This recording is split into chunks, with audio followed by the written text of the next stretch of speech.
Hello student, welcome to my channel Ajab Gajab English.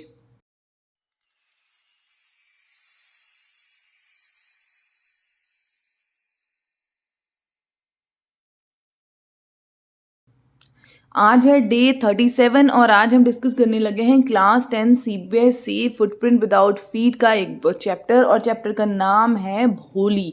तो ध्यान से समझिएगा इस चैप्टर को, ये बहुत ही इंटरेस्टिंग चैप्टर है। तो फटाफट इंट्रोडक्शन देख लीजिए। ये जो स्टोरी है, जो भोली चैप्टर आज हम पढ़ने जा रहे हैं, ये स्टोरी है एक लड़की की जिसका नाम क्या है, सुलेखा, जो अपने फैमिली में एक नेग्लेक्टेड चाइल्ड है। मतलब क्या कि उसके और भाई बहन को तो उसके मम्मी पापा प्यार करते हैं बट इसको प्यार नहीं करते हैं। और यहाँ पर आप इस पर्टिकुलर चैप्टर में देखोगे इम्पोर्टेंस ऑफ एजुकेशन, कि एजुकेशन की वजह से ही उसमें कॉन्फिडेंस आता है, करेज आता है और इसकी वजह से ही वो अपने साथ होने वाली नाइंसाफ़ी के लिए आवाज़ भी उठाती है। तो चलिए फटाफट हम चैप्टर को डिस्कस करते हैं। उससे पहले आप कैरेक्टर जो है वो ध्यान से देख लीजिएगा। सबसे पहले देखो यहाँ पर लिखा हुआ है पहला कैरेक्टर भोली।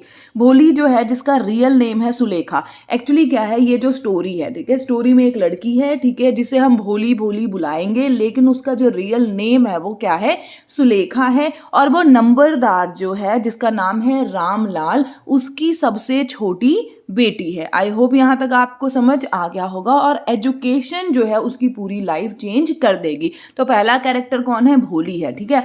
दूसरा कैरेक्टर कौन है, रामलाल। रामलाल कौन है, भोली के फादर हैं। आई बात समझ में, भोली के फादर हैं जो नैरो माइंड सेट हैं, वो बहुत ज़्यादा नैरो माइंडेड हैं, ठीक है। और उनको ये लगता है कि लड़कियां पैदा ही क्यों होती हैं, सिर्फ और सिर्फ शादी करने के लिए ही पैदा होती हैं। और रामलाल के टोटल कितने बच्चे हैं, 7 चिल्ड्रन है, ठीक है। और उन 7 में से एक कौन है, भोली भी है। आई होप इट इज क्लियर। अब ध्यान से तीसरा कैरेक्टर देख लो। तीसरा कैरेक्टर कौन सा है, भोली की मदर हैं, ठीक है। भोली की मदर भी एक टिपिकल मदर हैं, ठीक है, और वो भोली का बिल्कुल भी ध्यान नहीं रखती हैं। आई होप इट इज क्लियर। फिर है भोली के टीचर, ठीक है। भोली के जो स्कूल टीचर एक फीमेल टीचर हैं, ठीक है, जो बहुत ही अच्छी हैं, जिसने भोली को बहुत ज़्यादा सपोर्ट किया होता है और उन्होंने ही भोली को इस लायक बनाया होता है कि भोली जो है अपने खिलाफ होने वाली चीज़ों के लिए अपनी वॉइस जो है वो रेज करेगी। आई होप कि आपको ये चारों कैरेक्टर अच्छे से क्लियर हो गए होंगे। और यहाँ पे जो लास्ट 5th कैरेक्टर है वो कौन है, बिशंबर है। बिशंबर कौन है, एक हस्बैंड है। हस्बैंड यहाँ पर भोली का है नहीं, बल्कि क्या है, हस्बैंड बनने आता है भोली का। मतलब क्या, भोली के लिए रिश्ता आता है बिशंबर का। और बिशंबर कौन है, एक ग्रीडी है, ठीक है, लालची है, ठीक है, और जो डाउरी भी मांगता है, ठीक है, दहेज का भी भूखा है। आई होप कि आपको सारे कैरेक्टर्स जो है वो अच्छे से क्लियर हो गए होंगे। चलिए तो फटाफट अब हम जो चैप्टर के हाईलाइट्स हैं उसे डिस्कस कर लेते हैं। तो अब देखिए स्टोरी जो है वो हमें सबसे पहले इंट्रोडक्शन दे रही है। क्या बता रही है कि भोली जो है 4th डॉटर है, किसकी, रामलाल की, ठीक है। और रामलाल कौन है, एक नंबरदार है, ठीक है। और भोली जो है उसके स्किन पर, उसके फेस पे पॉक के मार्क्स है, मतलब दाग हैं उसके फेस पे। और उसका रियल नेम क्या है, सुलेखा है, ठीक है।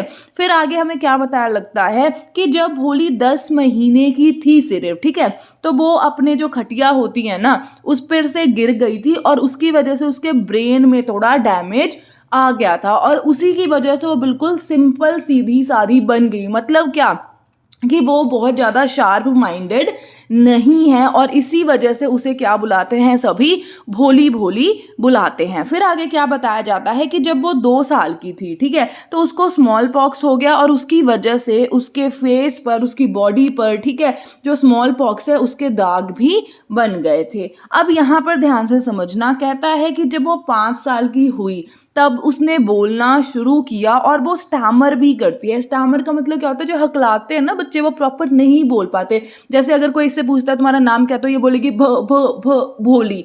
इस तरीके से ये बात करती होती है। आई होप कि आपको भोली जो है मेन कैरेक्टर, उसके बारे में सब कुछ पता लग गया, ठीक है, कि भोली जो है, ठीक है, एक तो स्टैमर करती है, ठीक है ना, स्मॉल पॉक्स के दाग भी हैं उसके बॉडी पे, उसके फेस पे, ठीक है। 5 साल की उम्र में उसने बोलना शुरू किया था। उसके बाद देखो लास्ट जो 5th पॉइंट है इस पर्टिकुलर स्लाइड में, उसमें क्या कहा जाता है कि जब प्राइमरी स्कूल जो है इसके विलेज में, भोली के विलेज में ओपन हुआ, ठीक है, तो जो तहसीलदार था उस विलेज का वो रामलाल के पास आया और उसने रामलाल को कहा कि तुम अपनी बेटियों को स्कूल में भेज दो। आई होप यहाँ तक आपको क्लियर हो गया होगा। अब देखो क्या है, रामलाल की वाइफ जो है वो ये सोचती है, जो रामलाल की वाइफ मतलब क्या, जो भोली की मदर है, वो ये सोचती हैं कि अगर मैं अपनी बेटियों को स्कूल में भेजूंगी तो उनसे उनका शादी जो है वो अफेक्ट होगा, ठीक है, कि अगर जो मैं बेटियों को स्कूल भेजूंगी तो कोई भी मेरी बेटियों से शादी नहीं करेगा। तो इसलिए वो डिसाइड करते हैं भोली के मम्मी पापा कि हम भोली को स्कूल भेज देंगे, क्योंकि भोली तो बिल्कुल सुंदर भी नहीं है, ठीक है, और थोड़ी बेवकूफ़ भी है, वो इतनी खूबसूरत है नहीं, तो मुझे नहीं लगता कि भोली की शादी होगी, तो अच्छा है भोली पढ़ने ही चली जाए। अब आप यहाँ से देख सकते हो कि एक माँ बाप जो है उनकी भी क्या सोच है। नो डाउट कि स्कूल भेजना बहुत अच्छी बात है, लेकिन यहाँ पर भोली को क्यों स्कूल भेजा जा रहा है, क्योंकि उसके पेरेंट्स ये सोचते हैं कि जो भोली है वो बहुत ही मतलब कि अगली दिखती है, ठीक है, और उसकी शादी तो होगी नहीं, तो चलो इसको ही स्कूल भेज देते हैं, सिर्फ इसलिए क्योंकि तहसीलदार ने नंबरदार को बोला कि अपनी बेटियों को स्कूल में भेजो। आई होप इट इज़ क्लियर। अब देखो फिर क्या कहता है भोली, जब उसको एक दिन सुबह उठाते हैं, नहलाते हैं, ठीक है, उसको कपड़े पहनाते हैं, तो वो डर जाती है, उसे लगता है अरे पता नहीं आज मुझे कहाँ भेज रहे हैं, ठीक है। वो पहले पहले स्कूल जाने के लिए डरा करती है, लेकिन क्या होता है उसकी जो टीचर है वो बहुत ही अच्छी है, इसकी वजह से उसमें कॉन्फिडेंस आ जाता है और फिर वो स्कूल जो है वो रेगुलर जाने लगती है और अपनी पढ़ाई शुरू करने लगती है। आई होप यहाँ तक आपको सब कुछ क्लियर हो गया होगा। अब ध्यान से समझते जाना, ये जो पर्टिकुलर इंसिडेंट है इसके 2 साल बीत जाते हैं, ठीक है, और 2 साल में ये जो विलेज है वो अब एक छोटा सा टाउन बन जाता है। उस टाइम क्या होता है, भोली के लिए एक शादी का प्रपोजल आता है, एक शादी का रिश्ता आता है, और रिश्ता किसका है, एक विडोवर है। विडोवर का मतलब होता है जिसकी जो वाइफ है, एक बंदा है उसकी वाइफ की डेथ हो गई है, ठीक है, और वो लेम भी होता है, ठीक है, एक लंगड़ा भी होता है, लेकिन वो बंदा क्या है, बहुत ही ज्यादा रिच है। आई होप इट इज क्लियर कि भोली के लिए एक रिश्ता आता है, ठीक है, एक ऐसे बंदे का जिसकी वाइफ की डेथ हो गई है, ठीक है, और वो थोड़ा लंगड़ा के भी चलता है, लेकिन वो रिच है, ठीक है। और यहाँ पर एक चीज़ और यहाँ पे बताई गई है 11th पॉइंट में, आप ध्यान से देखना कि ये जो ये जो रिश्ता आया ना भोली के लिए, इवन ये डाउरी भी नहीं मांग रहे, दहेज भी नहीं मांग रहे हैं। यहाँ तक सबको क्लियर हो गया। अब 12th पॉइंट जो है उसको ध्यान से देखो, क्या कहता है, जब शादी होने लगती है, ठीक है, जब शादी होने लगती है तो ये जो लड़का है, ठीक है, जो जो भोली से शादी करने आया होता है वो देख लेता है भोली के फेस के दाग को, ठीक है, अचानक से उसकी नज़र पड़ जाती है भोली के फेस के ऊपर, और भोली के फेस के ऊपर क्या होते हैं, दाग होते हैं, पॉक के मार्क्स होते हैं। तो वो वहां पे चिल्लाना शुरू कर देता है कि जी मैं तो शादी नहीं करूंगा, मुझे तो दहेज चाहिए, और वो कितने की डिमांड करता है, 5000 रुपीज की डिमांड करता है एज अ डाउरी। अब देखो सारी सिचुएशन देखकर जो भोली है बहुत ज्यादा इरिटेट हो जाती है, और भोली जो है वहां पर खड़े हो जाती है और वो कहती है कि मैं इस बंदे से शादी नहीं करूंगी क्योंकि ये बहुत ही ज्यादा लालची इंसान है, ठीक है। फिर आगे भोली को सभी समझाते हैं, लेकिन वो फाइनल डिसीजन ये ले लेती है कि मैं अपने माँ बाप का ध्यान रखूंगी, ठीक है, और जिस स्कूल ने मुझे एजुकेशन प्रोवाइड करी है मैं उसी स्कूल में जाके अब बच्चों को पढ़ाया करूंगी, ठीक है। और ये सारा जो सीन होता है ये कौन देख रहा होता है, भोली की जो टीचर है वो देख रही होती हैं, तो वो बहुत ज़्यादा खुश हो जाती हैं, क्योंकि एक टीचर जो होता है उसको यही होता है कि उसका जो स्टूडेंट है ना वो लाइफ में, लाइफ की जो प्रॉब्लम्स हो उसे डील कर पाए, लाइफ की जो सिचुएशंस आए ना उसे डील कर पाए, चाहे वो पेपर में क्वेश्चंस का आंसर दे पाए या नहीं दे पाए। आई होप कि आपको ये जो भोली चैप्टर है वो अच्छे से समझ में आ गया होगा और सारे के सारे डाउट्स जो हैं वो क्लियर हो गए होंगे। तो याद रखना ये जो पर्टिकुलर चैप्टर है ना इसमें 2 मेन पॉइंट्स हैं। क्या, एक तो इम्पॉर्टेंस ऑफ एजुकेशन है कि एजुकेशन जो है बहुत ज़्यादा ज़रूरी है, ठीक है, और सेकेंड जो चीज़ है यहाँ पर वो ये दिखाया गया है कि किस तरीके से जो फीमेल्स हैं, ठीक है, फीमेल्स हैं उसको पेरेंट्स भी जो है नेग्लेक्ट करते हैं, और हमें ऐसा नहीं करना चाहिए। बच्चे जो हैं चाहे वो मेल है, फीमेल है, बॉय है, गर्ल है, सभी इक्वल है। आई होप कि आपको चैप्टर अच्छे से क्लियर हो गया होगा। चलिए, तो अब हम एक्सट्रैक्ट बेस्ड क्वेश्चन देख लेते हैं। तो ये रहा आपके सामने एक्सट्रैक्ट। फटाफट वीडियो को पॉज कीजिए, एक्सट्रैक्ट को ध्यान से पढ़िए और एक्सट्रैक्ट को पढ़ने के बाद आप ये रहा क्वेश्चन नंबर 1 आपके कंप्यूटर स्क्रीन पे। फटाफट क्वेश्चन को पढ़ लीजिए और फटाफट आंसर बताइए।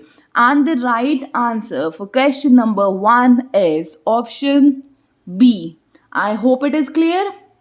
Option B is the right answer for question number 1. चलो क्वेश्चन नंबर 2 देखो, फटाफट रीड करो और आंसर ढूंढना शुरू करो। क्वेश्चन नंबर 2 आपके स्क्रीन पर है, फटाफट रीड कीजिए और फटाफट आंसर लगाइए। आप वीडियो को पॉज कर लीजिएगा ताकि आपको हेल्प हो जाए। And the right answer for question number 2 is option C. I hope it is clear. Very good. Question number 3 आपके स्क्रीन पर है, फटाफट क्वेश्चन देखिए और फटाफट आंसर मार्क कीजिए। And the right answer for question number 3 is option D. I hope it is clear. Very good. Question number 4, फटाफट question number 4 को रीड करो और फटाफट आंसर बताओ। Hurry up. And the right answer for question number 4 is option B. I hope it is clear.